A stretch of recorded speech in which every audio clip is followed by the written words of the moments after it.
আলাইকুম। Hello everyone. বন্ধুরা সব কেমন আছো তোমরা? আশা করি তোমরা সকলেই ভালো আছো। আলহামদুলিল্লাহ আমিও ভালো আছি। আজকে আবার একটা রেসিপি নিয়ে চলে এসেছি আপনাদের সামনে, আপনারা দেখতে থাকুন। আমি চাল ধুয়ে পরিষ্কার করে আমি ভিজিয়ে রেখেছিলাম 3-4 ঘন্টা ভিজিয়ে রেখেছিলাম। 3-4 ঘন্টা পর আমি একটা মিক্সি জার নিয়েছি। মিক্সি জারের মধ্যে আমি চালগুলো দিয়ে দেবো। আমার এই চ্যানেলে যারা নতুন বন্ধু সাবস্ক্রাইব করেন তারা সাবস্ক্রাইব অবশ্যই করবেন। সাবস্ক্রাইব করে বেল আইকনটা ক্লিক করে আমার পাশে থাকবেন, সবার আগে নোটিফিকেশান পৌঁছে দেবেন। যারা সাবস্ক্রাইব করেছেন তাদের অসংখ্য ধন্যবাদ জানাই। যেমন করেনি তারা সাবস্ক্রাইব করবেন, অবশ্যই করবেন বন্ধুরা। কি বলবো আপনাদের সাথে, আজকে আমি রাইস পকোড়ার রেসিপি শেয়ার করে আপনার সাথে, আপনারা দেখতে থাকুন। চাল ভিজিয়ে রেখেছিলাম, চালগুলো মিক্সার জারে নিয়ে নিলাম। একটা বড় সাইজে আলু নিয়েছিলাম, বয়েল করা আলু, ওর মধ্যে কেটে আমি দিয়ে দিলাম। দিয়ে এবার আমি এইটা মিক্সিতে পিষে নেব।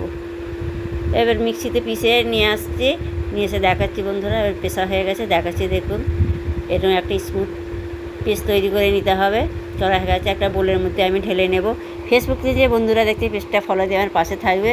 আমার এই রাইস পকোড়া রেসিপি আপনাদের যদি ভালো লাগে অবশ্যই লাইক শেয়ার কমেন্ট করতে ভুলবেন না। বেশি বেশি কমেন্ট করবে, শেয়ার করবেন, আমার পাশে থাকবেন, যাতে আমি আগে বাড়তে আমার আপনাদের পাশে থাকবো।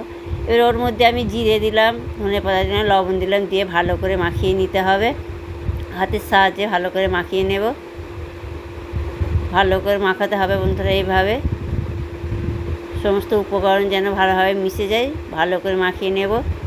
মাখিয়ে নিয়ে এবার আমি গ্যাসে একটা কড়া ননস্টিকের প্যান বসিয়ে দিয়েছেন তেল গরম করতে। এবার এইভাবে আমি ছোট্ট ছোট্ট করে পকোড়ার শেপ দিয়ে আমি ভেজে নেব।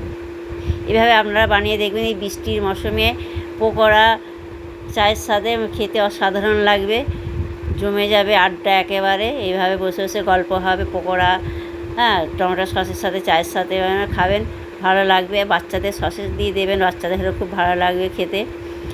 একবার খেলে বারবার বলবে, বানিয়ে দেওয়ার জন্য বায়না করবে, খেয়ে প্রশংসাও করবে। ঝটপট তৈরি হয়ে যায়, দুটো উপকরণেই বন্ধুরা। এইভাবে বানিয়ে দেখবেন। বৃষ্টি হবে, বৃষ্টি পড়বে আর এইসব পকোড়া হবে, একদম জমে যাবে। খেতেও তো অসাধারণ হয়েছিল। আপনারা একবার হলে ট্রাই করে দেখবেন কতটা সুন্দর হয়েছে। এবার আমি উল্টে পাল্টে এইগুলোকে আমি লাল লাল করে ভেজে নেব একটু। এবার এক পিঠ হয়ে গেছে, এক পিঠ উল্টে দিচ্ছি। এইভাবে উল্টে পাল্টে আমি ভেজে নেব বন্ধুরা।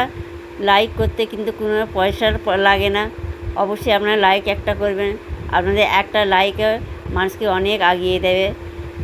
লাইক দেবেন, শেয়ার করবেন, কমেন্ট করবেন, কমেন্টে জানাবেন, বেশি বেশি শেয়ার করবেন, তবে আমরা আগে বাড়তে পারবো। একটা ভিডিও বানাতে অনেক কষ্ট, সেই কষ্ট যদি না মুয়ে পাওয়া যায় কী আর করব। তা আপনাদের কাছে অনুরোধ রইল, অবশ্যই ভিডিওটা শেষ পর্যন্ত দেখে লাইক শেয়ার কমেন্ট করতে ভুলবেন না, অবশ্যই উঠবেন। এবার একটা একবার ভাজা হয়ে গেল, এর বাকি পকোড়াগুলো আবার এক এক করে দিয়ে আমি ভেজে নেবো। এইভাবে বাকিগুলো একইভাবে আমি ভেজে নেব। সব পকোড়াগুলো দেওয়া হয়ে গেল, দিয়ে আমি এগুলো এবার উল্টে পাল্টে ভেজে নেব। আমার ছোট্টখাট্টো একটা চ্যানেল বন্ধুরা, কি বলবো, আপনারা যদি পাশে থাকে, এই ছোটো চ্যানেলটাই আমার বড় হতে পারে।